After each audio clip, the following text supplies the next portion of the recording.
प्रिय बच्चों, आज हम पाठ सहर्ष स्वीकारा है, जिसके कवि गजानन माधव मुक्तिबोध जी हैं, का पठन पाठन करेंगे। जिसके अग्रिम पद को आज हम पढ़ेंगे। जाने क्या रिश्ता है, जाने क्या नाता है, जितना भी उड़ेलता हूँ भर भर फिर आता है। कहते हैं कवि कि मेरा अपनी प्रियसी के साथ में जाने किस प्रकार का रिश्ता है, जाने किस प्रकार का नाता है। मैं उससे जितना भी अधिक दूर जाने का प्रयास करता हूँ, ऐसा प्रतीत होता है कि बार बार मैं उसमें और भी ज़्यादा लिप्त होता जाता हूँ। कहते हैं कि अपनी प्रेयसी के उस रिश्ते को मैं खुद समझ नहीं पा रहा हूँ। अब मैं उस रिश्ते से दूर जाना चाहता हूँ, किंतु उन बंधनों से मैं मुक्त नहीं हो पा रहा हूँ। जितना भी दूर जाने का प्रयास करता हूँ, ऐसा महसूस हो रहा है कि मैं उसी में और अधिक भरता चला जा रहा हूँ और अधिक उसके समीप होता चला जा रहा हूँ।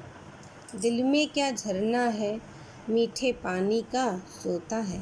कह रहे हैं कि दिल में क्या झरना है। कहने का तात्पर्य यह है कि मैं अपने हृदय को जितना भी उन भावनाओं से सूखा करना चाहता हूँ, ऐसा प्रतीत होता है कि उसमें मीठे पानी का सोता है, अर्थात कोई मीठे पानी का स्रोत है।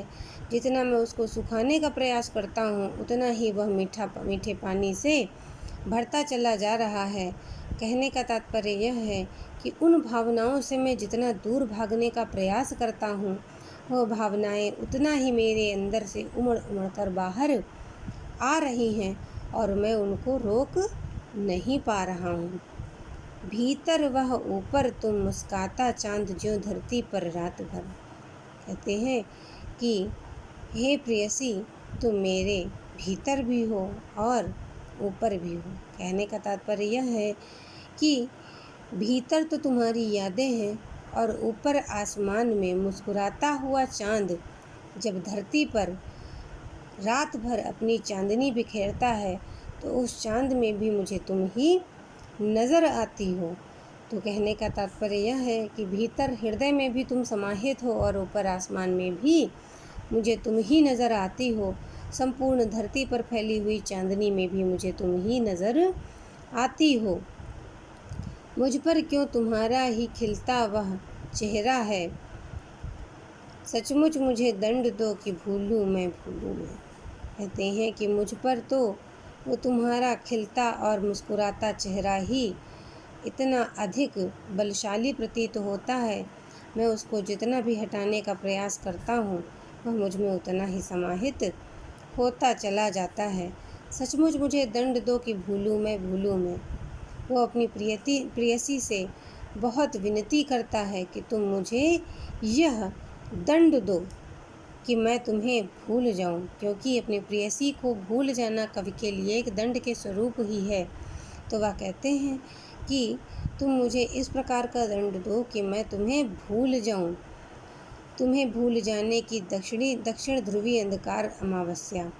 कहते हैं कि तुम्हें भूल जाना मेरे लिए एक सज़ा के बराबर ही है और मैं उसे पाना चाहता हूँ, मैं उसका भोग करना चाहता हूँ। तुम मुझे अपने आप को, स्वयं को भूल जाने की सज़ा दो, दंड दो। दक्षिण ध्रुवीय अंधकार अमावस्या कहते जैसे जिस प्रकार दक्षिणी ध्रुवी संपूर्ण रूप से अंधकार से लिप्त रहता है, ऐसा महसूस होता है जैसे अमावस्या की काली रात हो। बिल्कुल मेरा हृदय उसी प्रकार से वीरान और अंधकार में हो जाए। शरीर पर, चेहरे पर अंतर में पालूं मैं, झेलूं मैं, उसी में नहालूं मैं। कह रहे हैं कि मैं अपने शरीर पर, अपने चेहरे पर, अपने अंतर आत्मा में, सब कुछ में मैं उसी अंधकार को ही पाना चाहता हूँ। मैं तुम्हारी प्रेम रूपी, तुम्हारी याद रूपी जो प्रकाश है, उससे मैं दूर जाना चाहता हूँ। इसीलिए हे प्रेयसी, तुम मुझे अपने आप को भूल जाने का दंड दो, ताकि मैं मेरा शरीर, मेरा चेहरा, मेरी अंतरात्मा सभी अंधकार में लिप्त हो जाएं और मैं उस अंधकार को ही झेलता रहूं। तो बच्चों, आज आपका गृह कार्य है कि आप इस पद का अर्थ अपने शब्दों में लिखें। धन्यवाद।